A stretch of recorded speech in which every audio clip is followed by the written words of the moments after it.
Ladies and gentlemen, seems like the cosmos is becoming an AI chain. I'm going to be touching base on this and more on this Terra Luna Classic update. As always, if you enjoy them, like and subscribe. Without further ado, let's get into the video because Terra Luna Classic recently received announcements from Edward Kim himself, the person that's kind of spearheading the Terra Luna Classic movement at this point with his foundation. And he talked a little bit about the fact that he's thinking about making his own Layer 2 on the Cosmos ecosystem.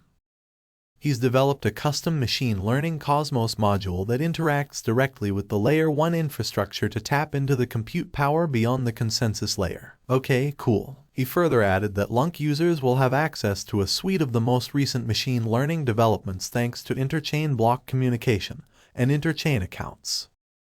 So this, of course, he's pretty much alluding to the fact that it might not exactly be on Luna Classic, which is very interesting. And so let's talk about it. AI is massive. They talked about the fact that people are pretty much not going to be able to recognize things from where they are right now and how in a couple of years we're going to be making advancements that we thought was going to take decades, if not centuries, to create. Now, this is the next shift. People are thinking that the information age is over and that the new era, the knowledge era, is coming. This is the era of AI, and so AI coins are going pretty crazy right now. We actually saw Fetch AI, which is on Cosmos right now, have a very large rally. I'm talking about 6 cents the way to 33 cents, a 5x increase in a very short period of time. And by no stretch of the imagination is this a small blockchain either. This is worth $274 million with essentially the same volume that Terra Luna Classic is currently having. So where does Luna Classic fit in this? Because this is a very big deal. And how have things kind of evolved since then? I still think Terra Classic is kind of in that point where it's trying to figure itself out. I've always thought that at some point it was going to just become a more community-oriented, runway where people would kind of just focus on the community narrative, and utility would be built out over time, which I still think is kind of where we're at today. And something I've also began to observe is that Cosmos has kind of slowed down. It hasn't been doing too much. We've had the Cosmos Hub, which is doing pretty alright, and we do have a fair amount of developers building on there. But we haven't had any breakthrough developments in terms of DeFi that warrant a further Cosmos run. In fact, we're kind of seeing something happening in things like Trust Wallets too. Token, where it had a massive run to about $260, almost $3 because of the fact that people were freaking out over the FTX situation.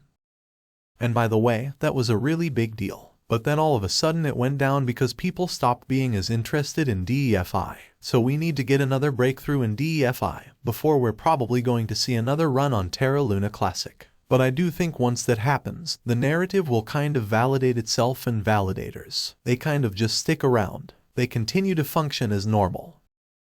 We changed recently to 10% because we're kind of just like here for the long term. So we've got everything set up for the long term, which I think is healthy, because if we go to, let's say, 0% and we end up taking over this chain, that's not healthy for anyone. We're not the #1 builder on this chain. We're not the person that's building the utility out, so have somewhere around 17 to 30 billion of voting power to be able to kind of healthily continue things as they are. And there's people like Rax, which is on Terra Vita, saying that Terra Classic could 10x if Luna Classic's market cap reaches Shiba Inu. Which makes sense, right? Because right now we're at $711 million in terms of market cap. We've dipped below that billion-dollar market cap.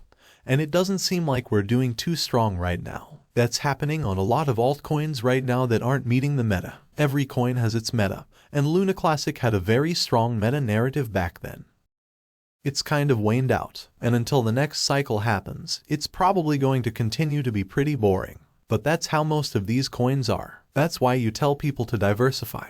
Because at some point there's going to be an AI meta, which is happening right now, and then there's going to be a DeFi meta, which Luna Classic starts rising again.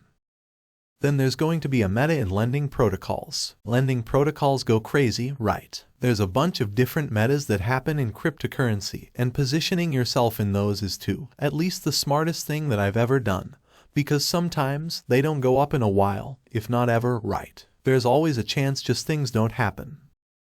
But knowing that this is what needs to happen for things to kind of go parabolic is extremely important, and continuing to cover it as such is also very important, which is always good for Terra Luna Classic. Until the next time, stay safe, and that's all.